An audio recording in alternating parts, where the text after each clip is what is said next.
तो दोस्तों नमस्कार। आप देख रहे हैं हमारा यूट्यूब चैनल इलाहाबाद एक्वाकल्चर। दोस्तों ऑलमोस्ट फरवरी ख़त्म हो रही है और हम लोग मार्च की पोजीशन में जा रहे हैं। अगर धूप बहुत कायदे से रहा और ठीक ठाक रहा तो लोगों की stocking first week of March से शुरू हो जाती है। कुछ लोग जहां टेम्परेचर का बहुत फ्लक्चुएशन नहीं है वहां पे शुरू भी कर दिए हैं और रूटीन प्रक्रिया में ये हमारा फर्स्ट वीक ऑफ मार्च से शुरू हो जाता है। मगर इस समय जो अब ये एक एटमॉस्फेयर यानी एक मौसम से दूसरे मौसम में जो कन्वर्जन है ये मछलियों के लिए थोड़ा सा खतरनाक है। खास करके पंगेसियस के लिए या आईएमसी के लिए, इन सभी दोनों मछलियों के लिए थोड़ा सा ये जो मौसम है फरवरी लास्ट का और मार्च के फर्स्ट वीक का महीना, ये विशेष सावधानी रखने के लिए बहुत ज़रूरी है। दोस्तों इस मौसम में क्या होता है कि ठंडा और गर्म, दिन में आपका टेम्परेचर नॉर्मल रहेगा और धूप रहेगी और रात में फिर एकाएक आपका टेम्परेचर जो है डाउनफॉल होगा।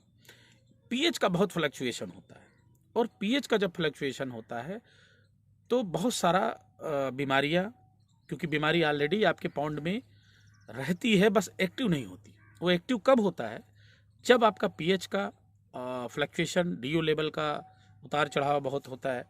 ऐसे में टेम्परेचर का बहुत प्लस माइनस हो तो बीमारी आनी ही आनी है। और ये मौसम मैंने पिछले 5 सालों से मैंने ऑब्जर्व किया है कि ये फरवरी एंड का और मार्च के फर्स्ट वीक का जो मंथ होता है, इसमें इन्फेक्शन लगने के चांसेस, बैक्टीरियल, फंगल जो भी है, यहाँ तक कि कार्प में आर्गुलस वगैरह का भी अटैक शुरू हो जाता है।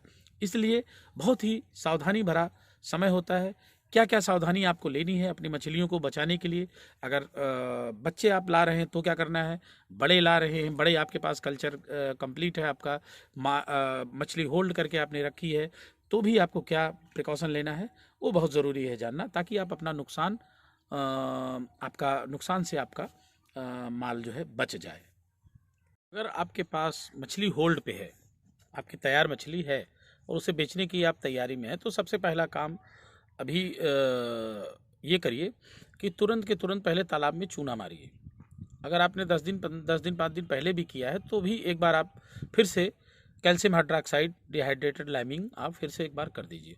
थोड़ा सा पर एकड़ जो है 5 से 10 केजी चूना थोड़ा सा ज़्यादा कर दीजिए, ताकि जो नीचे का स्लज मटेरियल वगैरह है वो भी रिमूव हो, टॉक्सिक ये गैसियस वगैरह फॉर्म जो होता है वो भी थोड़ा सा कम हो। और क्योंकि क्लाउडी वेदर भी जब तब आ जा रहा है तो उससे भी थोड़ी सी समस्या है, तो लाइमिंग थोड़ा सा आप बढ़ा के कर दीजिए। तो पहला काम पीएच आपका बफर हो जाए। दूसरा काम आपको ये करना है कि आप एक बार बैक्टीरियोसाइडल या सैनिटाइज़र लिक्विड्स जो है एक बार प्रयोग आप कर दीजिए। उसका भी थोड़ा सा डोज बढ़ा के कर दीजिए, ताकि एक ही बार में सारा काम आपका फुलफिल हो जाए। अगर सुक्रीना है तो सुक्रीना जितना डोज आप देते हैं, अगर पर एकड़ आपको देना है तो 1.5 लीटर अगर आप दे रहे हैं, 1.5 लीटर, तो थोड़ा सा आप 2.5 जो है ml आप और बढ़ा दीजिए, जो है 1/4 ml और बढ़ा दीजिए। तो इससे क्या होगा कि 1.5 से 1.25 लीटर जब हो जाता है तो थोड़ा सा उसकी रिकवरी और फास्ट और अच्छी हो जाएगी। इसमें जो फंगल या बैक्टीरियल जो लोड होंगे वो मिनिमाइज हो जाएंगे और आपको उससे फ़ायदा मिलेगा। वरना रेड स्पॉट डिजीज़ जो है आपको देखने को इस समय ज़्यादा मिलेगा। अगर फंगेसियस है तो भी, और आपका कार्प का कल्चर है तो भी ये आपको इस समय ज़्यादा देखने को मिलेगा। बाकी फंगल तो है ही है वो। और एक बार अगर ये इन्फेक्शन होता है तो दोस्तों मिक्स इन्फेक्शन होने के चांस ज़्यादा होते हैं। तो बेंजिलकोनियम क्लोराइड या सुक्रीना या फिर दोनों का कॉम्बिनेशन, या फिर जो है आपके और भी मैलाकाइड, ग्रीन, फॉर्मेल्डिहाइड, जो भी प्रिपरेशंस हैं, फंगिनिल वगैरह, सिफेक्स वगैरह, कुछ भी आप अच्छा सा एक डोज दे दीजिए। अगर सब कुछ ठीक ठाक आपको दिख रहा है तो ठीक है, नहीं तो 1-2 दिन बाद जो है एक डोज आप बूस्टर डोज, ज़्यादा लोड अगर मछली का है तो आप 2 डोज दीजिए, 2 दिन बाद उसको रिपीट कर दीजिए। तो इससे आप जो है अपनी जो आपकी मछलियां हैं वो जो है सेव हो जाएंगे, उनको कोई इन्फेक्शन नहीं हो पाएगा। वरना एक बार इन्फेक्शन आने और समझने फिर दवा देने में बहुत सारा लॉस हो जाता है। और फाइनली आपको जब ये सब हो जाए तो एक बार आप जो है प्रोबायोटिक्स का प्रयोग, वाटर एंड सॉइल प्रोबायोटिक जरूर कर दीजिए। ये 3 काम कर देंगे तो आपकी जो स्टॉक है, जो आपका कैश है जो बचा हुआ मछली के रूप में, वो आप बचा लेंगे उसको।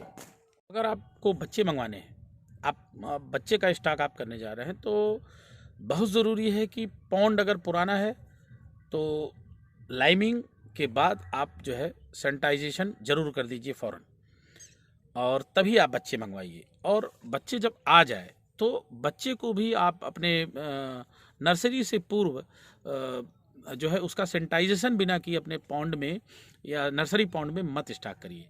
क्योंकि बाहर से आया हुआ बच्चा, उसको रैशेस लगे होते हैं, उसको स्किन इन्फेक्शन के चांसेस हैं, और स्ट्रेस में होने की वजह से इन्फेक्शन हो सकता है। इसलिए बहुत ही ज़रूरी है कि आप उसे जो है सैनिटाइजेशन डिप जरूर दीजिए, चाहे वो पोटेशियम परमैंगनेट का हो या सुक्रीना का हो या आपके बीकेसी का हो, कुछ भी हो, मगर विदाउट सैनिटाइजेशन बच्चे आप स्टॉक नहीं कीजिए। डालने के बाद 3 दिन बाद जब बच्चा आप डाल दें तो 24 घंटे बाद एक बार वही सैनिटाइज़र आपको दोबारा फिर से पानी में भी प्रयोग करना है, जब बच्चा आपका स्टॉक हो जाए तो। क्योंकि जो बच्चे स्ट्रेस से मरेंगे, जो बच्चे बैठ जाते हैं, वो बैक्टीरियल का एक कारण बनते हैं, बैक्टीरियल लोड का।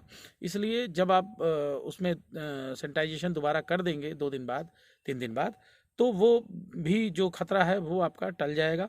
और बच्चों में जो इन्फेक्शन मरने वाले बच्चों से हो जाता है वो बच जाएगा। क्योंकि बहुत बार देखा गया है कि बच्चे आने के 24 घंटे 36 घंटे बाद से मोर्टेलिटी शुरू होती है, और वो बच्चे जब मर के कुछ दिन बाद, 1-2 दिन बाद ही ऊपर आते हैं तो बैठ जाते हैं, तो उससे बैक्टीरियल लोड पानी में ज़्यादा हो जाता है। इसलिए तीसरे दिन भी आप बिना पूछे ये काम कर दीजिए, बहुत कुछ बवाल से आप बच जाएंगे।